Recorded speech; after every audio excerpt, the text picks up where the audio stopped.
हमें लगा national conference हमें सपोर्ट करेगी, it's a pro people's bill, it's a pro welfare bill, तो हमें लगा government will support us, but unfortunately Omar साहब ने ये कहा कि ये लैंड ग्रैबर है और हम उनको मदद नहीं करते हैं। जो 370 के एब्रोगेशन के बाद जम्मू कश्मीर में सबसे बड़ा मसला ज़मीन का है और हर पार्टी ने इसी पे इलेक्शन लड़ा कि हम जम्मू कश्मीर की आवाम को लैंड सेफ्टी देंगे और लैंड सिक्योरिटी देंगे।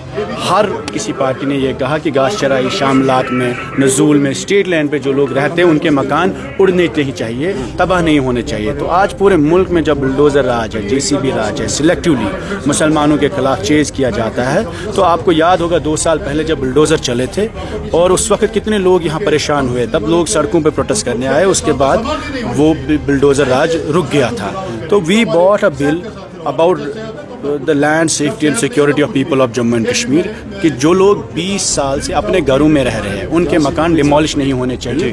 तो objective was to give the land safety and security to the people of Jammu and Kashmir, और हमें लगा नेशनल कॉन्फ्रेंस हमें सपोर्ट करेगी, it's a pro people's bill, it's a pro welfare bill, तो हमें लगा government will support us, but unfortunately Omar साहब ने ये कहा कि ये लैंड ग्रैबर है और हम उनको मदद नहीं करते हैं। जो 20 साल से अपने घरों में रहते हैं वो लैंड ग्रैबर कैसे हुआ? और आर्टिकल 370 के एब्रोगेशन के बाद there are new concerns in Jammu and Kashmir about the demographic change, land issues, concerns. अब बाहर के लोगों को ज़मीन देते हैं इंडस्ट्री के लिए, हाउस टू हाउसलेस को एक नई स्कीम चलाते हैं, लैंड टू लैंडलेस के नाम पे आप नई स्कीम चलाते हैं। तो जिसका घर ऑलरेडी है उसको घर से कैसे निकालेंगे आप?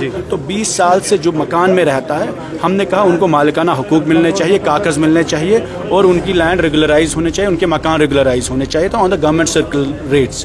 तो बट अनफॉर्चुनेटली चीफ मिनिस्टर साहब rejected the bill and voted against the bill. The National Conference MLAs voted against the bill and we had only 2 MLAs left with us जो हमारे अपने ही थे, और खुर्शीद साहब ने मदद किया जो लंगेट से MLA था। बाकी BJP national conference were on the same page in this.